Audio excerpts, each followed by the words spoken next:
Hi, Sarada here from youreventmarketingpartner.com, and I'm so delighted that you've joined me again this week for some more strategies to help you get your message out there in a big way through the medium of live or virtual events.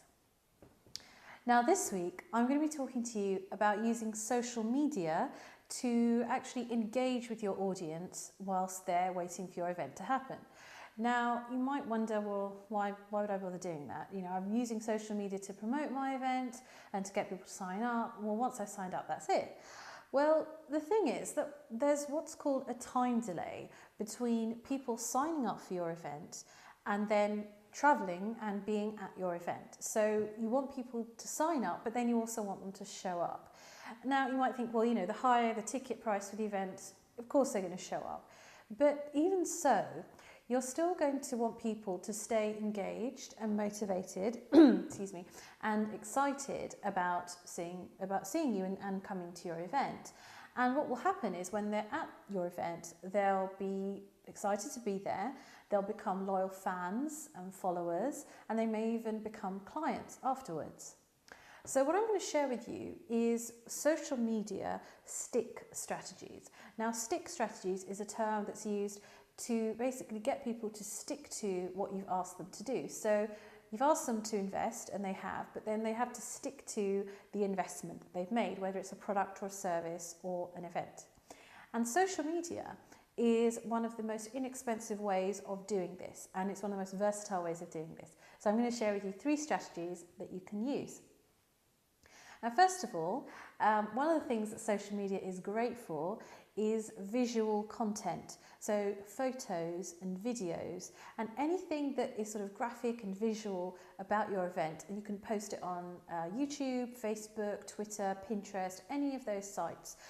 So sorts of things could be setting up for your event. It could be materials that you're creating, screenshots of the materials that you're putting, and always infuse a bit of excitement about the fact that, you know, you can't wait to share that with people, because then they can't wait to get that information and that material either. Another great thing is if you have guest speakers, and if you're able to arrange this, then you could have some video previews of maybe them at other events, or you could have some interviews, video interviews with your guest speakers, and you know what's going to be coming up and why they're excited to be at your event. So those are some things you can do with sort of the visual content. The next thing that something like Facebook in particular is great at is for using them to create communities in advance of the event. So you create a pre-event community. So for example, when people sign up and they pay their ticket and they get their confirmation that they're coming to the event, you could send them their own link to a Facebook community where they can connect with other people who have already signed up for the event. And it gets people networking, it gets people sharing information, and by the time they've got to the event, they're really excited to be there, and they don't feel as uncomfortable, you know, they don't feel, oh, I don't know anyone. That's breaking the barrier, as it were, for that. And make sure that to keep that community going, that you as a host are on there from time to time, you're posting regular content, so people actually have a reason to connect in advance of the event. And the final thing that you can do is to use Twitter and create hashtags. Now, if you don't know what a hashtag is, it's a keyword that is related to your event, and you use that with a crosshatch symbol just in front of it, and you get people to use that whenever they're tweeting about the event.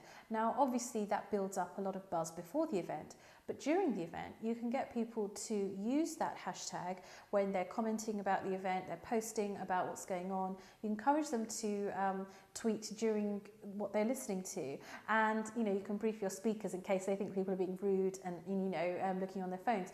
You know, you want people to be sharing that content, so people who didn't get there, they know what they're missing out on.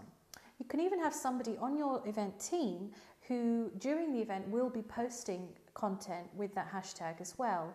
And to make this technique even better, and if you have the facilities to do so at your event, you could have a screen. It could be a flat screen connected to your laptop or projector, and during the breaks at your event you can post up the latest tweets that people have been sharing. So, you know, it really creates a sense of community, a sense of fun, and people really engage with your event in a way that they couldn't do if you didn't have that aspect. So I hope that you've enjoyed these 3 strategies and that you can go ahead and now use them for your next event and use social media to engage your audience.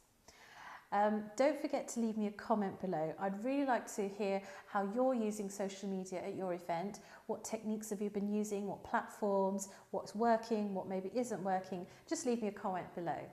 Don't forget to hit subscribe so that you can get these videos regularly, and visit www.youreventmarketingpartner.com for more exclusive content and for your free event marketing success kit to get you started with your next event straight away.